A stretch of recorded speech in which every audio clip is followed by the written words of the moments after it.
મને કંઈ ઠીક નથી લાગી રહ્યું. પહેલાં તમે મને એમ કહો કે તમે મને લઈને ક્યાં આવ્યા છો? આ રસ્તા, આ ગલીઓ, આ ઘર બધું મને મારું જાણીતું લાગે છે. તું આટલી ડરેલી કેમ લાગે છે? તું શાંત થઈ જા. જયમીન, જ્યારે ક્ષિતિજ સાથે મારો એક્સિડન્ટ થયો હતો ને, ત્યારે મેં એક વાત નથી કહી. ત્યારે ઇન્જરીના કારણે મને એક સિરિયસ બીમારી થઈ ગઈ હતી. એ બીમારીને હજી હું પણ સમજી નથી શકતી. તમે કીધું ને તમારી સારવાર જોશી મેડમે કરી હતી. તમને જાણીને નવાઈ લાગશે, પણ હોસ્પિટલમાં બધા મને જોશી મેડમ કહે છે. તું અદ્વૈતને ઓળખે છે? અદ્વૈત? અદ્વૈત તો મારો બેસ્ટ ફ્રેન્ડ છે અને હોસ્પિટલમાં મારો કલીગ પણ છે. પણ તું અદ્વૈતને કઈ રીતે ઓળખે છે? Who are you? મને બધું અજીબ લાગે છે. અજીબ ખાલી તારી જોડે નહીં, હા? મારી જોડે પણ થયું છે. અને તારી બીમારી વિશે હું પહેલેથી જ જાણું છું. મારી બીમારી? તું મારી બીમારી વિશે કઈ રીતે જાણે છે? Now you are literally confusing me. Like તું છે કોણ?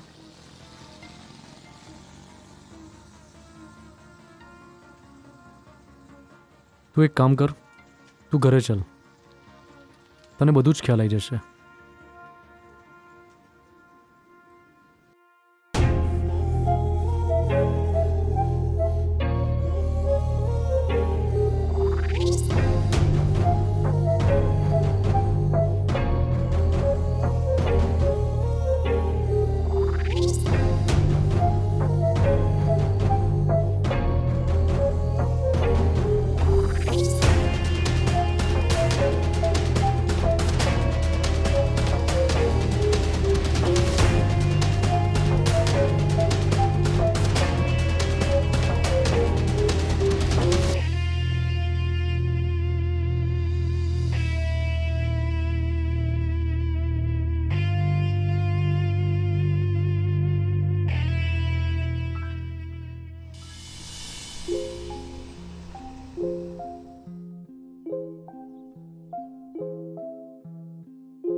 જયમીન,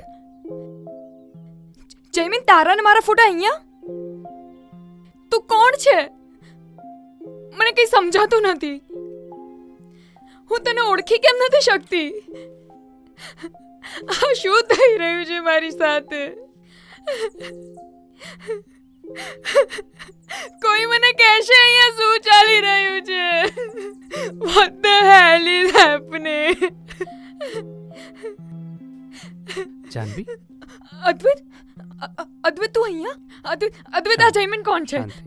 શાંત થઈ જા, અને એના દ્વારા શું સંબંધ શાંત છે? થઈ જા. પહેલા બેસી જા, બેસી જા, બેસી જા, બેસી જા. શાંત, એકદમ શાંત. પહેલા મન શાંત કરી દે. શાંત, એકદમ શાંત. જો, હું તને બધી જ વસ્તુઓ જણાવું છું. હવે હું તને જે કહેવા જઈ રહ્યો છું એ તું શાંતિથી સાંભળજે અને સમજવાનો પ્રયત્ન કરજે. કદાચ તને થોડો આઘાત પણ લાગી શકે. શાંત છે ને તું? ઓકે. તારા અને ક્ષિતિજના અકસ્માત પછી ક્ષિતિજની ડેથ તો ઓન ધ સ્પોટ જ થઈ ગઈ હતી, પણ તને તરત જ હોસ્પિટલમાં દાખલ કરવામાં આવી. ઈશ્વરની કૃપાથી તારો જીવ તો બચી ગયો, પણ તને યાદશક્તિને લગતી એક મોટી બીમારી થઈ છે, પોસ્ટ ટ્રોમેટિક એન્ટ્રોગ્રેડ એમ્નેઝિયા. અકસ્માત પહેલાંની બધી જ વાતો તને સવિસ્તારે યાદ છે, પણ કમનસીબે અકસ્માત બાદ બનતી ઘટનાઓને તું મેમરી તો બનાવી શકે છે, પણ તું એને રિકોલ નથી કરી શકતી, જેના કારણે તું કેટલીય વાર ક્ષિતિજ જોડે વિતાવેલી દુનિયામાં પાછી પહોંચી જાય છે. અને તું પૂછે છે ને કે આ જયમીન કોણ છે? તારો જ્યારે અકસ્માત થયો, તારી સારવાર જ્યારે પૂરી થઈ ગઈ, ત્યારે આ જયમીન એની દારૂની લત છોડાવવા માટે આપણી જ હોસ્પિટલમાં દાખલ થયો હતો. તું જ એની સાયકાટ્રિસ્ટ હતી અને તારી સારવારના લીધે જ એનું આ વ્યસન છૂટ્યું છે. જો આ બીજી જિંદગી એ જીવી રહ્યો છે ને, તો ફક્ત અને ફક્ત તારા લીધે. તારી અંડરમાં જે સારવાર ચાલતી હતી તે દરમિયાન જયમીનને તારા માટે ઘણી ઊંડી લાગણીઓ સર્જાઈ હતી. એ તારા પ્રેમમાં પડ્યો. જ્યારે જયમીનને મેં તારી બીમારી વિશે જાણ કરી તો એને સખત આઘાત લાગ્યો હતો, પણ એ તને એકલો નહોતો છોડવા માગતો. પેલું કહેવાય છે ને કે સમય દરેક ઘા પર એક મલમનું કામ કરે છે. તારા કિસ્સામાં પણ એવું જ થયું. જયમીનની જોડે વધારે ને વધારે રહેવાથી તને પણ એના માટે પ્રેમ થઈ ગયો. અને તે પૂછ્યું ને કે ફ્રેમમાં તમારા બંનેનો ફોટો કેમ છે, તો એટલા માટે છે કારણ કે તમે બંને અત્યારે હસબન્ડ અને વાઈફ છો. જયમીન તારો હસબન્ડ છે જાનવી. જ્યારે પણ તું તારી આ વાસ્તવિક દુનિયામાંથી બધું ભૂલીને ક્ષિતિજની દુનિયામાં પહોંચી જાય છે ને, ત્યારે આ જ જયમીન એક અજાણ્યો વ્યક્તિ બનીને તને મળવા આવે છે અને બહુ જ સાચવીને તને વાસ્તવિકતામાં પાછી લાવે છે. એના જોડે વિતાવેલી યાદોમાં તને પરોવવાનો પ્રયત્ન કરે છે. જાનવી, તું એકલી બે જિંદગી નથી જીવતી. આ જયમીન પણ બે જિંદગી જીવી રહ્યો છે. જેટલી તકલીફ તને થઈ રહી છે એટલી તકલીફ એ પણ સહી રહ્યો છે. ઘણીવાર મને વિચારીને ખરેખર નવાઈ લાગે છે કે કોઈ માણસ આટલી હદે નિસ્વાર્થ પ્રેમ કેવી રીતે કરી શકે. છેલ્લા કેટલાય વર્ષોથી અમે બંને જણા તને આ ઘટનાઓ વારે વારે યાદ કરાવી જ રહ્યા છીએ, અને હજુ ભવિષ્યમાં કેટલી વાર કરાવી પડશે એનો અમને બંનેને પણ અંદાજ નથી.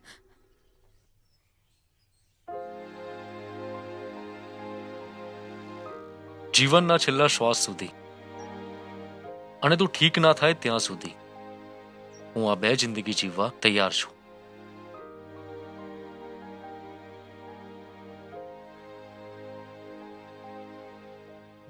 જાનવી, જાનવી, જાનવી,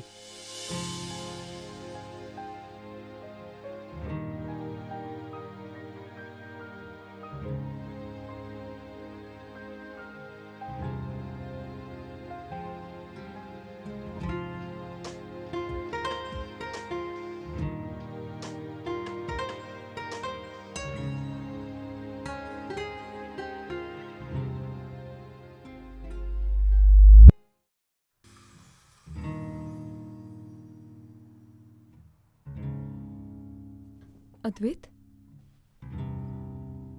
જયમીન. તું ઠીક છે ને જાનવી? હા, અને ખુશ પણ છું કે મને તારા જેવો હસબન્ડને અને અદ્વૈત તારા જેવો ફ્રેન્ડ મળ્યો છે. મને વિશ્વાસ છે કે હું પાછી મારી પાછલી જિંદગીમાં જતી રહીશ ને તો મારો જયમીન મને સાચવીને પાછી લઈ આવશે.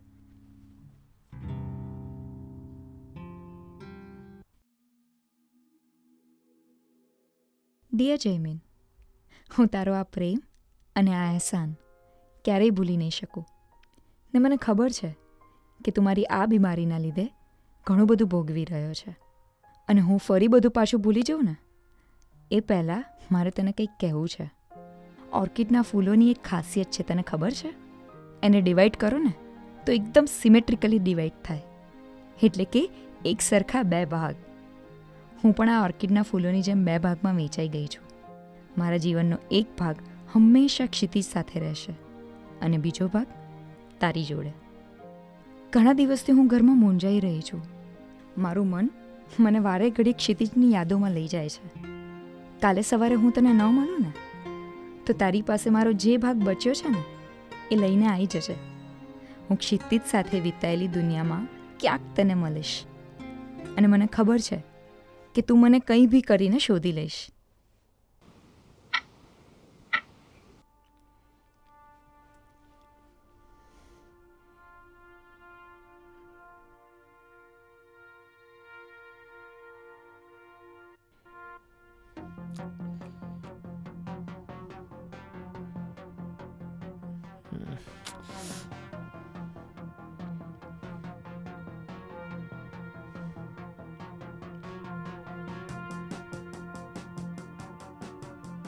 હા અદ્વૈત,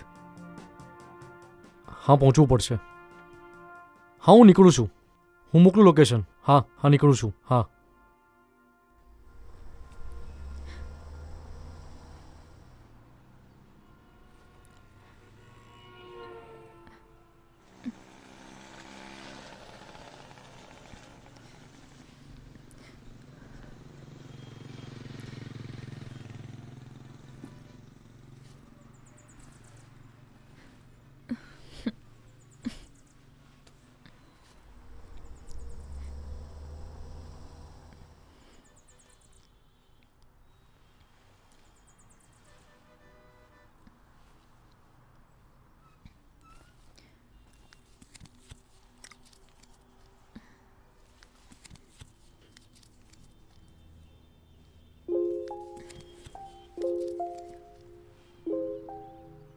જયમીન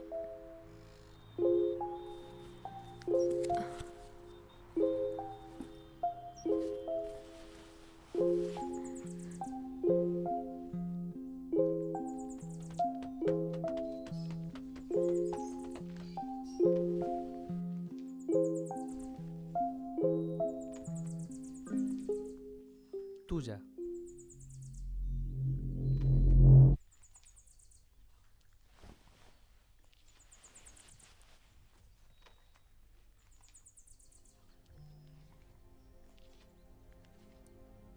હું ત્યાં બેસી શકું?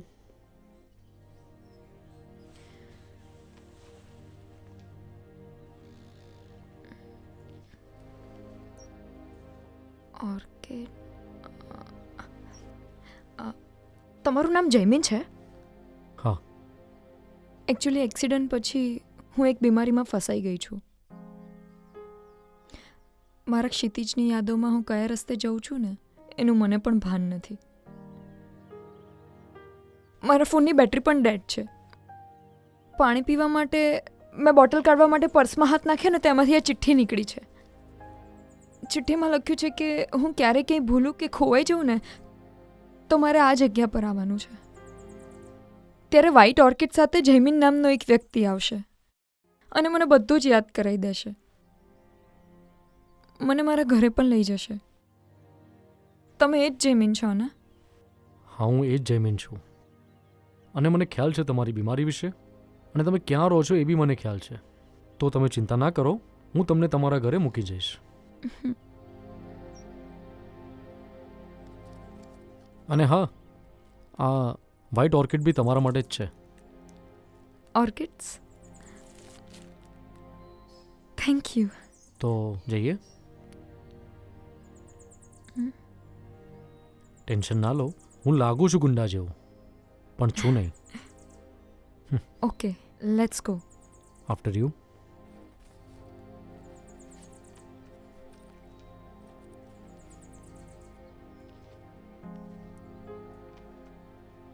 એની યાદો હરફથી અવાક હતી.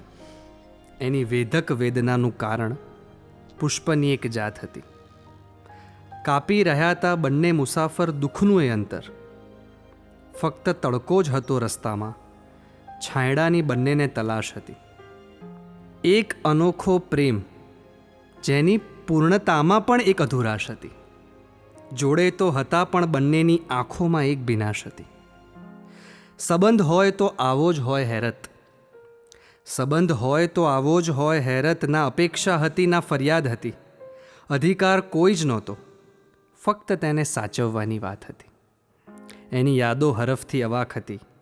એની વેધક વેદનાનું કારણ એક પુષ્પની જાત હતી. એની વેધક વેદનાનું કારણ ફક્ત પુષ્પની એક જાત હતી.